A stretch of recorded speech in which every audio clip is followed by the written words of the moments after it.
সুপ্রিয় দর্শক, এটিএন নিউজের বিশেষ আয়োজন মানবতার কল্যাণে রেড ক্রিসেন্ট এই অনুষ্ঠানে আপনাদের প্রত্যেককে স্বাগত জানাচ্ছি। আমি জামিল আহমেদ। আমরা আজকে এই অনুষ্ঠানে আলাপচারিতায় যোগ দেবার জন্য দুজন বিশিষ্ট ব্যক্তিত্বকে আমন্ত্রণ জানিয়েছি, যাদেরকে আপনাদের সামনে পরিচয় করে দিচ্ছি। প্রথমেই আমার ঠিক সামনেই ডান দিকে আছেন doctor Mohammad Shariful Alam, development and governance specialist. Sharif সাহেব, আপনাকে স্বাগত জানাচ্ছি আজকের অনুষ্ঠানে।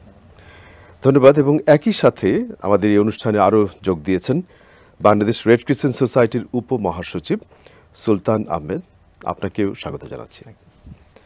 আমরা মূলত জানি যে বাংলাদেশে রেড ক্রিসেন্ট সোসাইটি অনেক বছর ধরে প্রতিষ্ঠার পর থেকে বিভিন্ন উন্নয়নমূলক, বিভিন্ন ত্রাণ সেবা আরও অন্যান্য কার্যক্রম নিয়ে বাংলাদেশে কাজ করছে।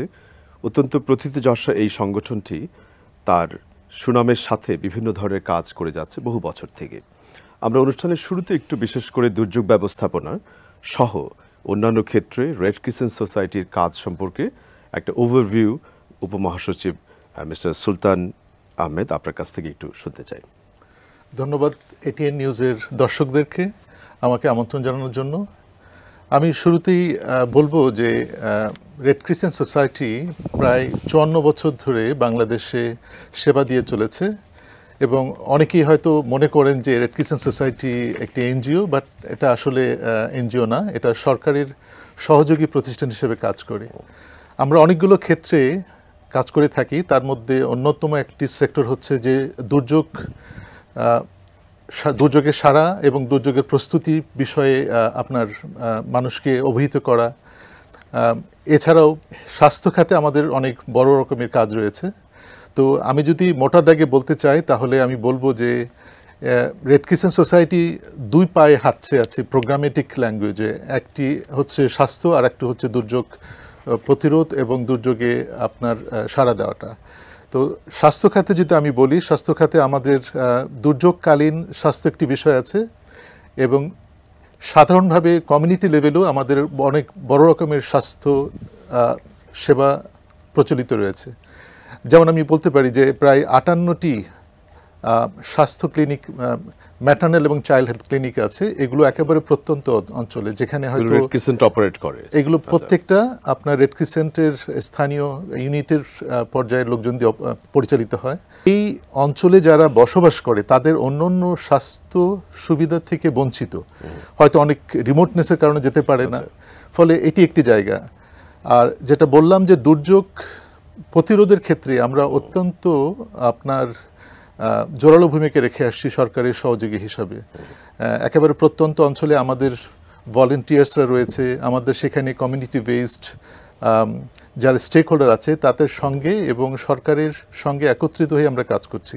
আমাদের একটা বড় কাজের জায়গা হচ্ছে যে আপনার দুর্যোগ ব্যবস্থাপনা যে মন্ত্রণালয়, ওনাদের সাথে আমরা খুব একান্তভাবে কাজ করছি। এই ক্ষেত্রে একটা তথ্য যোগ করতে চাই। সম্প্রতি আমি কোস্টাল ডিস্ট্রিক্ট একটি ভিজিট করেছি, সেখানে দেখলাম যে রেড ক্রিসেন্ট সোসাইটি যারা যুব ভলেন্টিয়ার, তারা এই সচেতনতা বৃদ্ধির কথা আপনি বললেন, তারপরে সিপিপি কার্যক্রম সেখানে চলমান ছিল উপকূলীয় অঞ্চলে, সেগুলি কিভাবে মানুষকে বিপদের মুহূর্তে হেল্প করেছিল? আপনি যেটা বললেন যে খুব রাইটলি বললেন যে সাইকেল প্রিপেয়ারনেস প্রোগ্রাম, এটি আমাদের অত্যন্ত পুরনো একটা প্রায় 1972 সাল থেকে আমরা সরকারের সহযোগী হিসাবে এই সাইক্লোন প্রিপেয়ারনেস প্রোগ্রাম, যেটি শুরু হয়েছিল সাইক্লোন প্রিপেয়ারনেস নিয়ে, বাট এখন আমরা একটা মাল্টি হ্যাজার্ড ডিজাস্টার্স রেসপন্সে কাজ করছি। তো এইটি একেবারে কমিউনিটি বেসড একটা অ্যাপ্রোচ আমরা ব্যবহার করছি, এবং এই অ্যাপ্রোচটি শুধু দেশের মধ্যে না, দেশের বাইরেও স্বীকৃত। আপনি জেনে হয়তো খুশি হবেন যে এই সাইক্লোন প্রিপেয়ারনেস যে আপনার প্রোগ্রামটা, এটি 2021 সালে আন্তর্জাতিক জাতিসংঘ পুরস্কার পেয়েছে। নারীর আপনার দুর্যোগ ব্যবস্থাপনা নারীর অবদানের স্বীকৃতি স্বরূপ।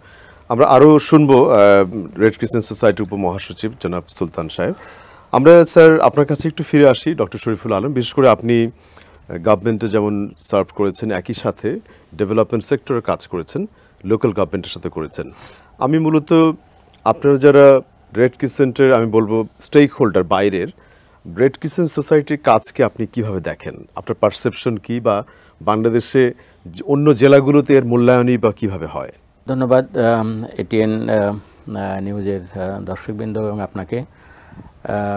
রেড ক্রিসেন্ট তো সারা দেশেই একটা সুনামের অধিকারী একটা সংগঠন। তবে আমি যেহেতু দীর্ঘদিন কোস্টাল এরিয়াতে কাজ করেছি এবং আমি ওতপ্রোতভাবে জড়িত ছিলাম সিপিপি প্রোগ্রাম অর্থাৎ সাইক্লোন প্রিপেয়ারনেস প্রোগ্রামের সাথে। আমি বলা চলে যে ইউনিভার্সিটি থেকে বেরেই যেহেতু চাকরিতে ঢুকেই আমার পোস্টিং ছিল আমতলী উপজেলায়। তখন আমি বরগুনার আমতলী উপজেলায়, তো আমি ওতপ্রোতভাবে জড়িত ছিলাম রেড ক্রিসেন্টের এই কাজের সাথে। তবে উপকূলীয় অঞ্চলে যতটা এর প্রসার অন্য ডিস্ট্রিক্টে ঠিক ওইভাবে তো আছে মনে হয়নি। তবে আমি মনে করি যে অন্য জায়গাগুলোতেও রেড ক্রিসেন্টের কাজ করার যথেষ্ট সুযোগ রয়েছে এবং আমি মনে করি যে যখনই যে কোনো ধরনের দুর্যোগ আসুক না কেন, খরা, বন্যা, যেমন বলা হলো যে সিপিপি এখন মাল্টি ডিসিপ্লিনারি একটা অ্যাকশনের মতো হয়েছে, মাল্টি ডিসিপ্লিনারি একটা বিষয়ে মনে হয় চলে আসছে, যেটা অত্যন্ত সুখের খবর। এবং আমি মনে করি যে এই রেড ক্রিসেন্ট সারা দেশে যে ধরনের তাদের ব্যাপারে মানুষের আগ্রহ আছে, সম্মানবোধ আছে, এটা আরও অন্য এলাকাতেও প্রসার ঘটানো সম্ভব। এটা একটা অপরচুনিটি। একটা অবশ্যই সাপ্লিমেন্টারি প্রশ্ন রাখতে চাই, ধন্যবাদ আগের উত্তরের জন্য। এটা একই প্রসঙ্গ স্যারও বলবেন, সুলতান সাহেবও বলবেন। সেটি হচ্ছে এই যে জুলাই আগস্টের আন্দোলনের ফলে আমরা যেটা নতুন বাংলাদেশ পেলাম, সেক্ষেত্রে আমরা দেখেছি যে একটা তারুণ্যের বিজয়, তরুণদেরকে যে আমরা নেতৃত্ব দিতে দেখলাম। রেড ক্রিসেন্ট সোসাইটির বড় একটা শক্তি বা সিগনিফিকেন্স একটা জায়গা হচ্ছে, সিগনিফিকেন্ট জায়গা, সেটা হচ্ছে তরুণ আমাদের ভলেন্টিয়ার যারা, তারপরে রেড ক্রিসেন্ট যুব কার্যক্রম, প্লাস তরুণরাই ভলেন্টিয়ারিজমে তারা এগিয়ে আসছে। এই যে সাম্প্রতিককালে যুব সমাজের যেই নেতৃত্ব, এই জায়গা থেকে আগামী দিনে রেড ক্রিসেন্ট কিভাবে ভূমিকা পালন করতে পারে বলে মনে করেন? আমি মনে করি যে রেড ক্রিসেন্ট এখানে সবার চেয়ে এগিয়ে আছে আমার দৃষ্টিতে। কারণ আমি যেহেতু আপনারা হয়তো জানেন যে আমি গ্লোবাল হেলথ অ্যাডভোকেসি ইনকিউবেটর নাম একটি আন্তর্জাতিক এনজিওর আমি বাংলাদেশের কান্ট্রি কোঅর্ডিনেটর, এবং আমরা রোড সেফটি নিয়ে কাজ করি এবং রেড ক্রিসেন্ট সোসাইটিও আমাদের একজন পার্টনার। তো এখানে তাদের যুব বেজ আছে এবং আমরা দেখেছি যে জাস্ট 5 আগস্টের পরে থেকে নিয়ে বেশ প্রায় 2-3 সপ্তাহ যে যুবকদেরকে আমরা দেখলাম রোড সেফটি কার্যক্রমে যেভাবে অংশগ্রহণ করলো, শৃঙ্খলা আনলো, সেখানে রেড ক্রিসেন্ট সোসাইটির যারা যুব কর্মশক্তি তাদেরও এখানে ইনভলভমেন্ট ছিল দারুণভাবে, যেটা আমাদেরকে উৎসাহিত করেছে এবং সারা দেশেই প্রশংসার যোগ্য। এবং আমি মনে করি যে যুব শক্তির উদ্ভাবন ঘটেছে, এটা যদি রেড ক্রিসেন্ট সোসাইটি এটাকে প্রোঅ্যাক্টিভলি কাজে লাগাতে পারে, তাহলে আমি মনে করি যে এই রোড সেফটি অর্থাৎ এই যে রোড ক্র্যাশ, এটাকে কিন্তু রেড ক্রিসেন্টের ভাষায় এটা কিন্তু একটা দুর্যোগ হিসাবে ট্রিট করা হয়। সেই দিক থেকে যদি আমি মনে করি যে যুবশক্তিকে যদি এখানে কাজে লাগানো যায়, তাহলে জাতি যেভাবে উপকৃত হবে, সেই সাথে আমি মনে করি যে রেড ক্রিসেন্টের কাজের একটা নতুন মাত্রা যোগ হবে। ধন্যবাদ স্যার। আমি একই ক্ষেত্রে সুলতান আহমেদ আপনার কাছে আসি। স্পেসিফিক্যালি আমরা বিভিন্ন গণমাধ্যমে দেখেছি যে রেড ক্রিসেন্ট সোসাইটি এই জুলাই বিপ্লবের পরবর্তীকালে কিছু সিগনিফিকেন্ট কাজ করেছে, প্লাস এখনও সেগুলো নিশ্চয়ই চলমান আছে। আপনি যদি দর্শকদের সামনে কিছু বলেন সেগুলো। না, ধন্যবাদ। আমার মনে হয় আমরা যদি দেখি যে রাস্তায় যে জুলাই বিপ্লবের সময় এবং তার পরবর্তী দুই ক্ষেত্রেই আমরা দেখেছি যে আমাদের ইয়ুথ এবং ভলেন্টিয়ার যারা ছিলেন তাদের খুবই অ্যাক্টিভ পার্টিসিপেশন। বিশেষ করে আমাদের মেডিকেল টিম জুলাই আগস্ট বিপ্লবের সময় বিভিন্ন প্রায় প্রতিটি জেলাতেই টিম আকারে একটা টিমে 20 থেকে 30 জন একটা টিম কাজ করেছে, মোবাইল মেডিকেল টিম। এই টিমগুলো কিন্তু আপনার যারা আহত ছিল তাদেরকে আপনার ফার্স্ট এইড দিয়েছে, পাশাপাশি যারা গুরুতরভাবে আহত ছিল তাদেরকে মেডিকেলে অ্যাম্বুলেন্সের মাধ্যমে হসপিটালে পৌঁছানোর ব্যবস্থা করেছে। আমাদের প্রায় 21টি অ্যাম্বুলেন্স এই সময় কাজ করেছে বিভিন্ন জেলাতে। তো সরাসরি তারা এই মানুষগুলোকে, আহত মানুষগুলোকে সেবা দেওয়ার কাজে নিয়োজিত ছিল। আপনি যদি বলেন যে জুলাই আগস্টের বিপ্লবের পরে তখনও দেখবেন যে আমাদের ভলেন্টিয়ার্সরা রাস্তায়, যেহেতু সে সময়ের আইন শৃঙ্খলা পরিস্থিতির প্রয়োজনেই ছাত্র বা জনতারা এগিয়ে এসছে আপনার শৃঙ্খলা রক্ষার্থে। আমাদের রেড ক্রিসেন্টের ভলান্টিয়ারও কিন্তু বিভিন্ন জেলা শহরগুলোতে কিন্তু তাদের এই শৃঙ্খলা আনয়নে যথেষ্টভাবে নিয়োজিত ছিল, তারা কাজ করেছে। সেটি আমরাও সেটি নিশ্চয়ই গণমাধ্যমে লক্ষ্য করেছি যে একটা গুড স্টেক হোল্ডার হিসেবে যুব সমাজের পাশেই দাঁড়িয়েছিল এবং সেটিকে আমরা সাধুবাদ জানাই। এবং ডক্টর শরীফুল আলম, আপনার কথা আমরা দেখতে পাচ্ছি যে ইয়ুথদেরকে নিয়েও আপনাদের কিছু কার্যক্রম চলমান আছে, সেটা আগামী দিনেও নিশ্চয়ই ভালোভাবেই কাজ করবে। ডক্টর শরীফুল আলম স্যার, আপনার কাছে একটু প্রশ্ন রাখতে চাই। বিশেষ করে আপনি যেহেতু গভর্নমেন্ট সেক্টরে কাজ করেছেন এবং একই সাথে আপনি বললেন যে আপনি বেসরকারি অর্গানাইজেশনের সাথেও কাজ করেছেন, যেখান থেকে রেড ক্রিসেন্টের কাজকে দেখার সুযোগ হয়েছে। বিশেষ করে আমি একটু স্যার দুর্যোগ ব্যবস্থাপনার ক্ষেত্রে রেড ক্রিসেন্ট সোসাইটির কাজ যেগুলো চলমান আছে সেগুলো সম্পর্কে আমরা জানি। এর পাশাপাশি আরও অনেক স্টেক হোল্ডারও কাজ করে বাংলাদেশে, সরকারি বেসরকারি প্রতিষ্ঠান, আইএনজিওস, প্রজেক্ট, এগুলোর মধ্যে সমন্বয়গুলি কীভাবে হচ্ছে স্যার? এটা তো আপনারা নিঃসন্দেহে জানেন যে সরকারি বেসরকারি কার্যক্রম সমন্বয়ের জন্য জেলা প্রশাসন এবং উপজেলা প্রশাসনে এনজিওদের নিয়ে সমন্বয় সভা হয় এবং কমিটি আছে, এনজিওরা বিভিন্ন কমিটির মেম্বার, সরকারের বিভিন্ন দপ্তরের প্রতিনিধি সহ এনজিও এবং সিভিল সোসাইটি সেখানে অংশগ্রহণ করে। এবং দুর্যোগের ক্ষেত্রে এটা এত বিশেষভাবে প্রণিধানযোগ্য যে দুর্যোগের আগে এবং দুর্যোগের সময় এবং দুর্যোগের পরে সরকার তার নিজস্ব রিসোর্স সহ বেসরকারি পর্যায় থেকে রিসোর্স সংগ্রহ করে। Resource meaning not only money but also man. তো সুতরাং এই ম্যান পাওয়ার সহ সব কিছুতেই সরকারের একটা নিজস্ব সিস্টেম আছে, সেই সিস্টেমে সমন্বয় সাধন করে। বিশেষ করে আপনারা জানেন যে সারা পৃথিবীতে এখন বাংলাদেশ কিন্তু দুর্যোগে সাড়া প্রদানের ক্ষেত্রে অগ্রগণী অবস্থায় আছে। কেননা যে এখন যে কোনো একটা দুর্যোগের ঘটনা ঘটলেই টিএনও জানে বা ইউনো জানে যে কীভাবে রেসপন্স করতে হবে, জেলা প্রশাসন জানে কীভাবে রেসপন্স করতে হবে। আপনারা জানেন মনে হয় যে স্ট্যান্ডিং অর্ডার আছে, এটা একটা এস্টাবলিশ প্রোটোকল যে যারা ইউনো হয় অথবা জেলা প্রশাসনের সাথে যুক্ত থাকে তারা জানে যে কখন কি কাজটা করতে হবে। এই সমন্বয়টা পারফেক্টলি চলে। স্যার, ওই সময় একটা স্ট্যান্ডিং অর্ডার আগে থেকে জারি করা আছে, সেই অনুযায়ী কাজগুলি পরিচালিত হয়। আচ্ছা, তাছাড়া এই ক্ষেত্রে আমরা মাঝে মধ্যে মানে ঠিকমতো কোঅর্ডিনেশন হচ্ছে না, ঘাটতি আছে বলেও শোনা যায়, সেগুলোকে কি মিটিগেট করবার কোনো সুযোগ আছে? এই ঘাটতিটা আছে, নাই তা বলবো না। এই ঘাটতিটা হচ্ছে যেমন ধরেন যে সাথে সাথেই দুর্যোগ ঘটার সাথে সাথেই যে ধরনের রিসোর্স মোবিলাইজেশন করা দরকার অনেক সময় সেটা হয়ে ওঠে না। যেমন জেলা প্রশাসন বা উপজেলা প্রশাসন সাথে সাথেই অন্যদের কাছ থেকে যে ধরনের সহায়তা পাওয়ার কথা পায় না। এটার কারণ মেনলি হচ্ছে যে কন্টিনজেন্সি প্ল্যানের অভাব। কোনো অর্গানাইজেশন হয়তো কন্টিনজেন্সি প্ল্যান আছে, হয়তো বিডিআরসিএস বা রেড ক্রিসেন্ট সোসাইটির আছে, কিন্তু অন্য এনজিওদের অনেক সময় থাকে না। আবার এনজিওদের থাকলেও গভর্নমেন্টের নিজেরও অনেক সময় সেই কন্টিনজেন্সি প্ল্যান থাকে না। কন্টিনজেন্সি প্ল্যান মিনিং যে কোন এলাকায় কী কী জিনিস পাওয়া যেতে পারে, কোন জায়গায় গোডাউন ব্যবস্থা আছে, চরাঞ্চলের দুর্গম জায়গায় আমি এখানে যে আমার লোকজনদেরকে পাঠাবো, আমাদের লোকজনদেরকে পাঠাবো, কোথায় রাখবো, চাল ডাল বা অন্য ধরনের জিনিস কোথায় রাখবো, এই ধরনের আগের থেকে ব্যাপক প্রস্তুতি নিতে হয়। এই প্রস্তুতিটা অনেক সময় ঘাটতি থাকে। আবার প্রস্তুতি থাকলেও অনেকেই জানে না এটা। তো এটার জন্য বেশ ঘাটতি রয়েছে। তারপর রয়েছে কি তথ্যাদির ঘাটতি রয়েছে। যেমন কথা ধরেন যে আপনার কুড়িগ্রামের প্রত্যন্ত চরাঞ্চল অঞ্চলে কোথায় কি রয়েছে এটা কিন্তু অনেকেরই জানা নাই। হয়তো ধরেন আপনি ঢাকা থেকে বা বিদেশ থেকে আপনি এসে সরাসরি ওখানে যেতে চাচ্ছেন, কিছুই আপনি জানেন না। কিন্তু নর্মাল যেটা হয়ে থাকে সেটা হচ্ছে যে যারাই এখানে আসুক ইউনো অথবা জেলা প্রশাসনের সাথে যদি কথা বলে তাহলে এটা করলে সেটা সবচেয়ে ভালো হয়। কিছুদিন আগে কুমিল্লাতে যেটা হলো এটা কিন্তু পারফেক্টলি কোঅর্ডিনেটেড হয়েছে।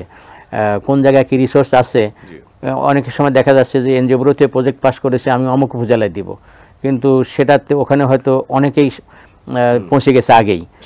এটা একটা পয়েন্ট থেকে গুরুত্বপূর্ণ একটা পয়েন্ট বলেছেন। কিন্তু আমি মাঝে মধ্যে তো আপনার সাথে কাজের সুবাদে জেনেছি আপনি যখন মাঠ প্রশাসনে কাজ করেছেন, উত্তরাঞ্চলের বিভিন্ন জায়গাতে আপনি ছিলেন, সেই জায়গাগুলোতে কি বিদেশি অর্গানাইজেশন, এনজিও বা তাদের কোঅর্ডিনেশন প্রতিটা জেলার মতো করেই জেলাতে হয় না, সেটি আরো ডাউন টু এর নিচের দিকেও থাকে? দুই জায়গায় হয়, জেলাতে হয় আর একদম নিচের দিকে ইউনো অফিসে হয় এবং ইউনিয়ন পরিষদ পর্যায়েও চলে যায়।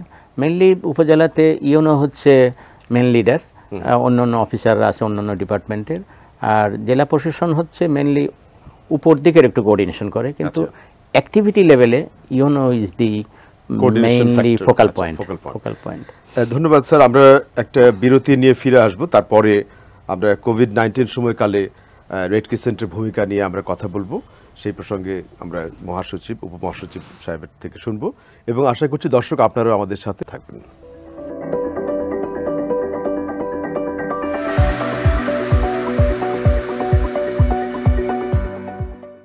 মানবতার কল্যাণে রেড ক্রিসেন্ট অনুষ্ঠানে বিরতির পরে আবারও স্বাগত জানাচ্ছি জামিল আহমেদ। আমাদের সাথে দুজন অতিথি স্টুডিওতে আছেন, ডক্টর শরীফুল আলম এবং সুলতান আহমেদ।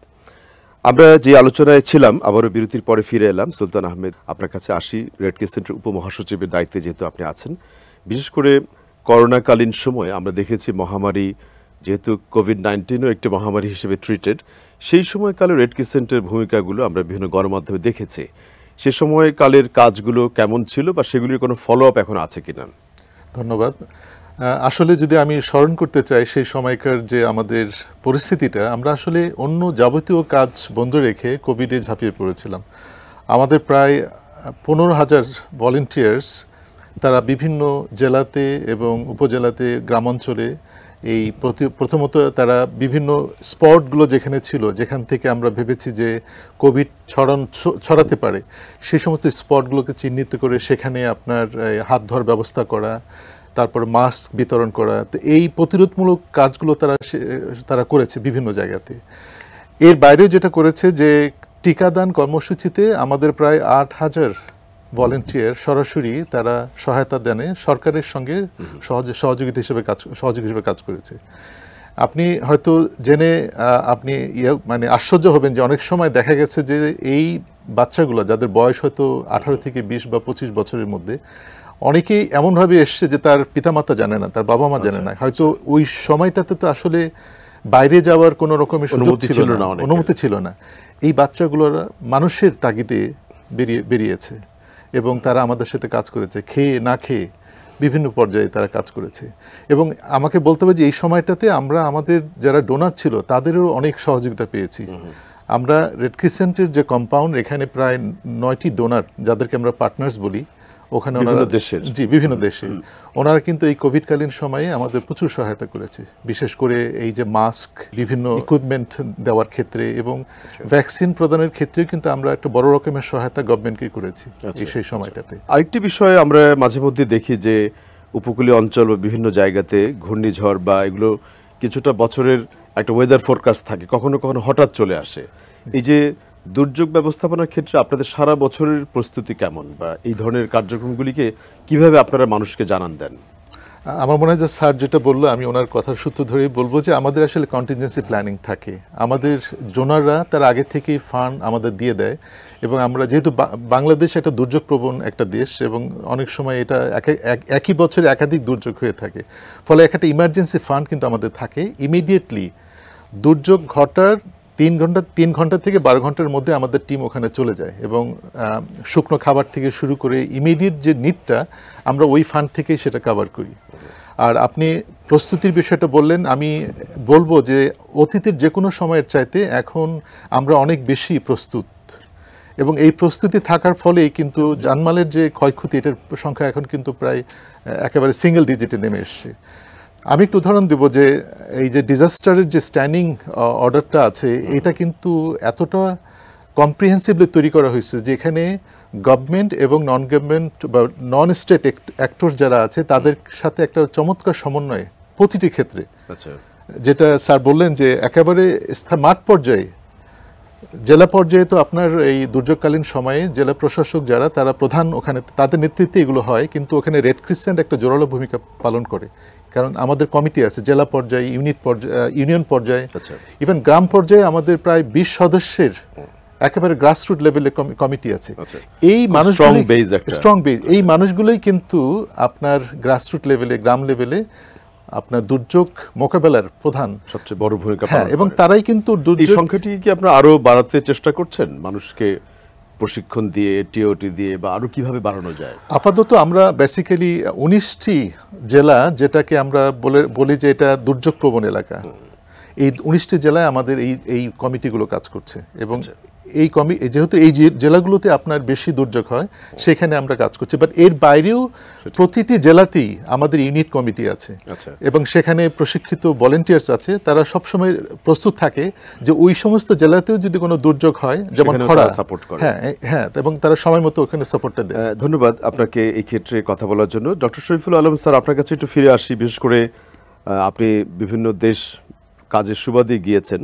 বাংলাদেশে যেমন দুর্যোগ পূর্বাভাস নিয়ে একটা কথা বলা হয় যে আমরা কতটা সক্ষম আন্তর্জাতিক বিভিন্ন ক্ষেত্রে তথ্যপত্র নিয়ে মানুষকে কতটা দুর্যোগকালীন আমরা আগে থেকে জানাতে পারি, দুর্যোগ পূর্বাভাসের কথা বলা হয়। সরকারি বেসরকারি উদ্যোগ যেমন আছে, এখন আমরা ইন্টারনেটের মাধ্যমে অনেক কিছু জানতে পারছি।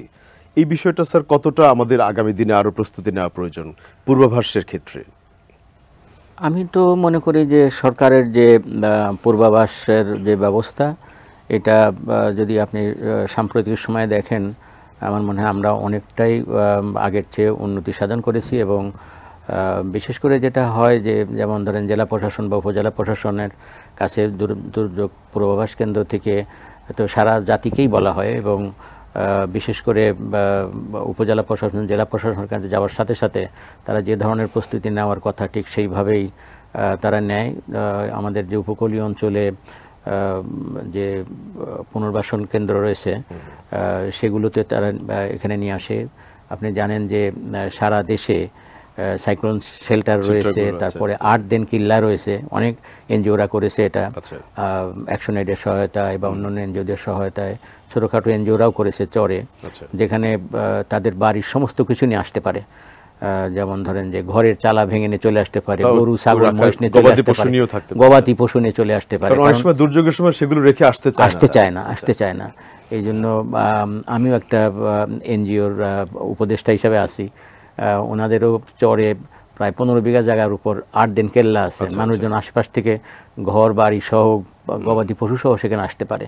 এবং আমি মনে করি যে সরকারের যে পূর্বাভাস ব্যবস্থা এখন পর্যন্ত ইট ইজ পারফেক্টলি ওয়ার্কিং। তবে হ্যাঁ, ইমপ্রুভমেন্টের তো সুযোগ আছেই। তবে বাংলাদেশের মতো প্রত্যন্ত অঞ্চলে পূর্বাভাস শুনে মনে করে যে না, মনে হয় এটা নাও হতে পারে। যেসব অঞ্চলে সিগন্যালগুলো পৌঁছানোর সুযোগ নেই, আমরা বিভিন্ন সময় দেখেছি যে রেডিও, বিশেষ কমিউনিটি রেডিও একটা গুরুত্বপূর্ণ ভূমিকা পালন করেছে, অনেক জায়গাতে ব্যাপকভাবে পালন করছে। আমাদের এখানে কমিউনিটি রেডিও নিয়ে তো বেশ কাজ আছে, এবং কমিউনিটি রেডিও নিয়ে নেটওয়ার্কও আছে। আপনারা জানেন মনে হয় যে বিএনএনআরসি এটাকে কাজ করে থাকে। এখন আমার মনে হয় না যে পূর্বাভাস মানুষ পায় না, সাথে সাথে মানুষ এটা পেয়ে যায়। এই ক্ষেত্রে আমাদের ভলেন্টিয়ার যারা কমিউনিটি বেসড ভলেন্টিয়ার, আমাদের প্রায় 76,000 ট্রেন ভলেন্টিয়ার আছে এই দুর্যোগ প্রবণ এলাকাগুলোতে, বিশেষ করে 19টি উপকূলবর্তী অঞ্চলগুলোতে। এখানে কিন্তু তারা স্পেশালি ট্রেন। এরা দুর্যোগের আগে বাড়িতে বাড়িতে গিয়ে মানুষকে কিন্তু মোটিভেটেড জানান দিচ্ছে। ইভেন অনেক দুর্যোগে সারা বছরই কিন্তু আমাদের এই অ্যাক্টিভিটিস থাকে, বিভিন্ন রকমের ফোক গান, আপনার ড্রামা, যেভাবে মানুষ ভলান্টিয়াররা বাড়িতে যে বলার চেষ্টা করে যে তাদের সাইক্লোন শেল্টারে যাওয়া উচিত। জি আচ্ছা জি, আমার মনে হয় যে এই জিনিসটা সাংঘাতিকভাবে মোটিভেট করেছে আমাদের দেশের আপনার দুর্যোগ প্রতিরোধে। মানুষ কিন্তু এখন আর বাড়িতে থাকে না, মানুষ কিন্তু চলে আসে আশ্রয়ের জন্য। এবং আমি বলবো যে এই যে আমি বললাম যে 76,000 ভলেন্টিয়ার্স, এর মধ্যে কিন্তু অর্ধেক কিন্তু নারী। আচ্ছা আচ্ছা। এবং নারীকে বোঝাবে এই জিনিসটা কিন্তু অনেক বেশি কমিউনিকেটেড হয়। স্যার, আপনি যেহেতু বিভিন্ন রিসার্চের কাজে বা গভর্নমেন্টের অনেক কাজে দায়িত্বপূর্ণ জায়গায় ছিলেন, যেহেতু উনি একটা কথা তুললেন যে দুর্যোগকালীন উইমেনদের যে ভালনারেবিলিটি, এটিকে কি আলাদাভাবে অ্যাড্রেস করার প্রয়োজন বলে মনে হয়? অবশ্যই এটা করা দরকার। এবং শুধু উইমেন না, শিশু, গবাদি পশু, এরা তো বেশি ভালনারেবল থাকে। অনেক সময় দেখা যায় যে মানুষজন হয়তো গরু ছাগল এদেরকে রেখে আসে, কিন্তু পরবর্তী সময় দেখা যাচ্ছে তারা ওটার কারণে সমস্যার সম্মুখীন হচ্ছে। মায়েরা সাধারণত নিজেরা হয়তো মনে করে যে অন্যরা যাক, আমি পরে যাচ্ছি। আর এইটা অবশ্যই আরও ফার্দার স্টাডি করার দরকার আছে বলে মনে করি, যে কী ধরনের ভালনারেবিলিটি বা কীভাবে আমরা আরও এটাকে আরও ইফেক্টিভ করতে পারি, so that they can be also saved. কারণ তারা যদি সেভ না হয় তাহলে তো একটা সংসারের সমস্ত শৃঙ্খলাই বিনষ্ট হয়ে যায়। যেহেতু বর্তমানে তরুণদের নেতৃত্বে একটা নতুন বাংলাদেশ আমরা পেয়েছি, আমি এই প্রশ্ন দুজনের কাছেই রাখতে চাই যে নতুন বাংলাদেশ গড়বার ক্ষেত্রে নেশন বিল্ডিংয়ে যেহেতু তরুণরা ভূমিকা পালন করেছে, এখন কতগুলো সংস্কার কমিশন কাজ করছে, রেড ক্রিসেন্ট সোসাইটি আগামী দিনে দেশ গঠনে তাদের চলমান কাজ দিয়ে কিভাবে হেল্প করতে পারে বলে মনে হয়? আমি অবশ্যই আপনার এই প্রশ্ন উত্তরে বলবো যে এই আপনার ইয়াং জেনারেশন যেটা আছে, ইউথ, এবং এদের একটা জোরালো ভূমিকা অলরেডি আছে কিন্তু আমাদের এই রেড ক্রিসেন্ট কাজের মধ্যে দিয়ে। আমাদের সারা দেশে অসংখ্য ভলেন্টিয়ার্স আছে যারা কিন্তু স্কুল পর্যায়ে ইভেন তারা আমাদের কারিকুলাম একটা প্রোগ্রাম আছে যেটা আমরা তাদেরকে এনগেজ করি বিভিন্ন রকমের দুর্যোগ সম্পর্কিত, স্বাস্থ্য সম্পর্কিত, হাইজিন প্রমোশন, এই বিষয়গুলো তারা যখন আমাদের রেড ক্রিসেন্টের সদস্য হয় তাদেরকে আমরা পরিণামে বা বিনিময়ে আপনাদের ট্রেন আপ করি, তাদেরকে বিভিন্ন প্রশিক্ষণ দিই। ফলে তারা কিন্তু আমাদের মানে একেবারে প্রত্যন্ত অঞ্চলে একটা ওয়ার্ক ফোর্স হিসেবে কাজ করে। দুর্যোগ হলে এই মানুষগুলো কিন্তু বসে থাকে না, ওরা এগুলো যে অন্যদেরকে বোঝানোর চেষ্টা বোঝানো থাকে, তারা সরাসরি ইভেন আপনার বিভিন্ন রেসপন্সে কাজ করে। ফলে এটি একটি জায়গা। এখন এইটি আমরা ভবিষ্যতে আরো মানে প্রসার করার চিন্তা করছি যে আরো কোন ভাবে এই আপনার স্কুল লেভেলে, কলেজ লেভেলে এবং ইউনিভার্সিটি লেভেলে আপনার এই ভলেন্টিয়ার্সদের সংখ্যা বাড়িয়ে তাদেরকে আরো মিনিংফুলি এনগেজ করানো যায় বিভিন্ন অ্যাক্টিভিটিস, যেমন রোড সেফটি, যেটা স্যার বললেন যে আমাদের জোরালো ভূমিকা আছে বিভিন্ন প্রতিটা জেলাতেই নিরাপদ সড়ক আপনার নিশ্চিত করার জন্য। একইভাবে আপনি যদি দেখেন যে কমিউনিটি বেসড হেলথ এবং ফার্স্ট এইড প্রোগ্রাম, এটা আমাদের একটা ফ্ল্যাগশিপ ইনিশিয়েটিভ।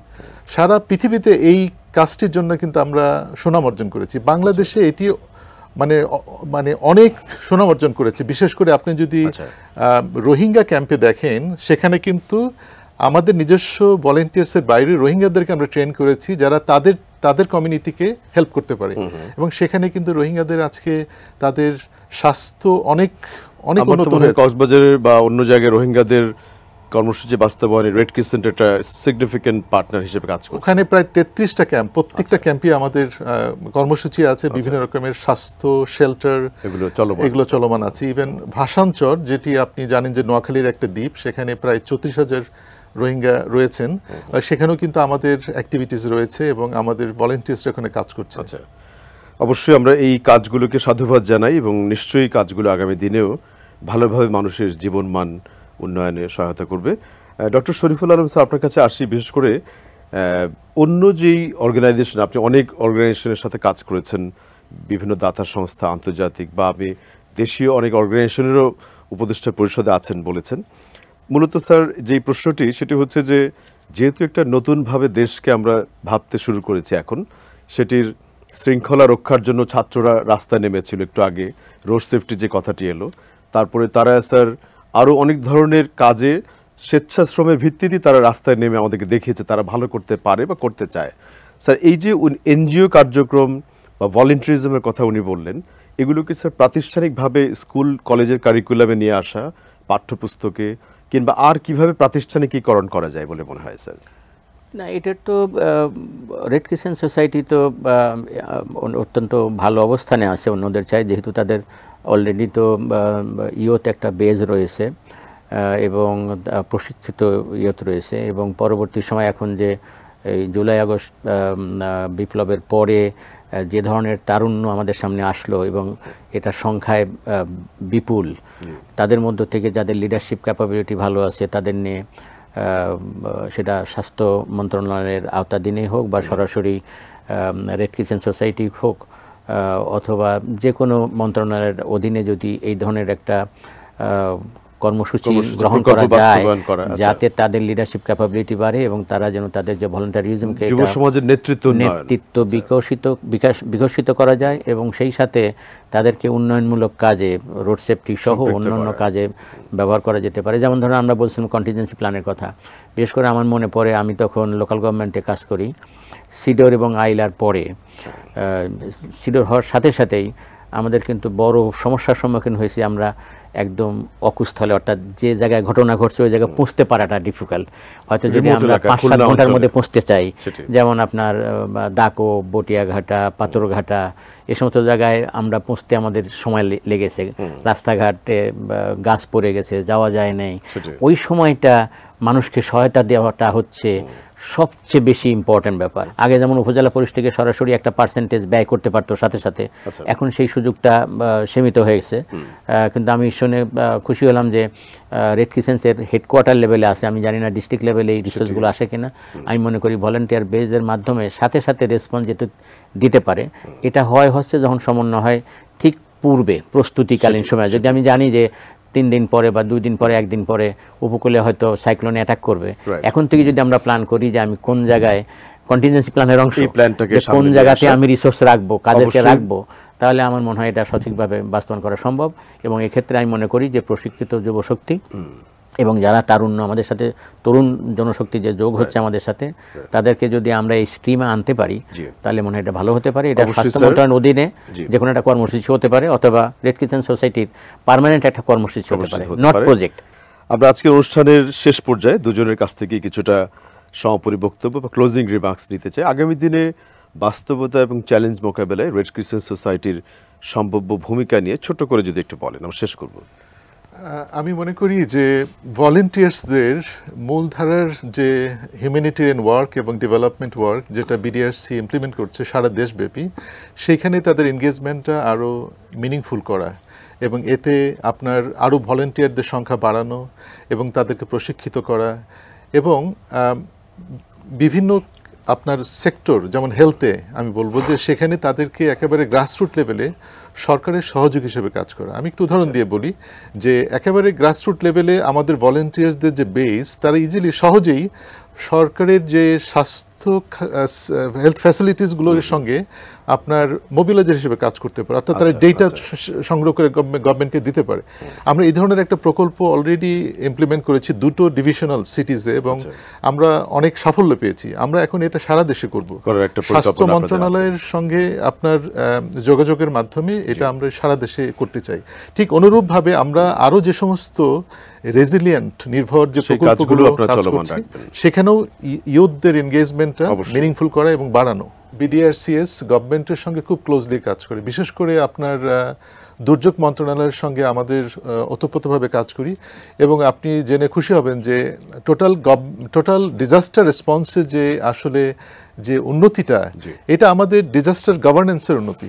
আচ্ছা, কারণ স্ট্যান্ডিং অর্ডারের যে বিভিন্ন আপনার সেকশনগুলো সেগুলো কিন্তু একদিনে হয়নি, এগুলো আমরা তৈরি করেছি বিভিন্নভাবে ডায়ালগ ডিসকাশনের মাধ্যমে। অবশ্যই আমরা যেহেতু স্যার শেষের দিকে ডক্টর শরীফুল আলম আপনার কাছে আসি, আগামী দিনে চ্যালেঞ্জ মোকাবেলায় রেড ক্রিসেন্ট সোসাইটির সম্ভাব্য ভূমিকা বা কোনো ধরনের রেকমেন্ডেশন থাকলে আপনি বলতে পারেন। রেড ক্রিসেন্টের বর্তমান যে কার্যক্রম এবং তাদের যে উদ্যোগ এক কথায় এক্সিলেন্ট। তারপরেও এক্সিলেন্টের পরেও আরও ভালো করার কিছু তো স্কোপ থাকেই নিঃসন্দেহে। আমি মনে করি যে রেড ক্রিসেন্ট সোসাইটি যেভাবে কাজ করছে এটা আরও সুন্দর হতে পারে। যে যে জায়গায় আমরা বলি রেড ক্রিসেন্ট সোসাইটিকে মাঝে মাঝে আমি যেহেতু নিকট থেকে অনেকটা দেখার সুযোগ পাই মাঝে মাঝে, তো ওনারা মনে হয় শাই ফিল করেন গভর্নমেন্টের কোনো পলিসি ইস্যুতে এঙ্গেজ হওয়া। তো আমি মনে করি যে গভর্নমেন্টের কিছু কিছু পলিসি ইস্যুতে এঙ্গেজ হতে পারলে ভালো হয়, প্রোঅ্যাক্টিভ রোল করা যায়, প্লে করা যায়। কারণ রেড ক্রিসেন্ট সোসাইটি যদি স্বাস্থ্য মন্ত্রণালয় অথবা ডিজাস্টার ম্যানেজমেন্ট বা মন্ত্রণালয়কে যদি কিছু পরামর্শ দেন তাহলে তারা নিঃসন্দেহে অন্যান্য এনজিওদের চেয়ে বেশি তারা রিকমেন্ডেশনটা গ্রহণীয় হবে বলে আমি মনে করি, সেটা একটা দিক। আর দ্বিতীয় হচ্ছে যে গ্রাসরুট লেভেলে যদি ভলান্টিয়ার বেসকে আরও প্রশিক্ষিত করা যায়, সেক্ষেত্রে সহযোগী প্রতিষ্ঠান হিসেবে লোকাল এনজিও অথবা সিভিল সোসাইটির সহায়তাও মনে হয় নেওয়াটা সহজ হতে পারে এবং সেটা আমার মনে করি যে রিসোর্স ইন্টেন্সিভ হবে না, সেটা ভালো হবে। আপনাদের দুজনকে ধন্যবাদ জানাচ্ছি, ডক্টর শরীফুল আলম এবং রেড ক্রিসেন্ট সোসাইটির উপমহাসচিব সুলতান আহমেদ। আমরা বাংলাদেশে রেড ক্রিসেন্ট সোসাইটির যে ব্র্যান্ড নেম এবং সুনাম উন্নয়নের ক্ষেত্রে, দুর্যোগ ব্যবস্থাপনা সহ আরও কিছু কাজের ক্ষেত্রে যেটি স্যাররা বললেন, আমরা আশা করব আগামী দিনে রেড ক্রিসেন্ট সোসাইটি সেই ধারণাগুলোকে নিয়ে নতুন কার্যক্রম বা পুরনোগুলো চলমান ভালোগুলোকে প্ল্যান, ডিজাইন এবং ইমপ্লিমেন্ট করতে পারবে। রেড ক্রিসেন্ট সোসাইটি আগামী দিনেও মানবতার কল্যাণে অত্যন্ত সুনামের সাথে কাজ করে যাবে এই আশাবাদ জানিয়ে আজকে এখানে শেষ করছি।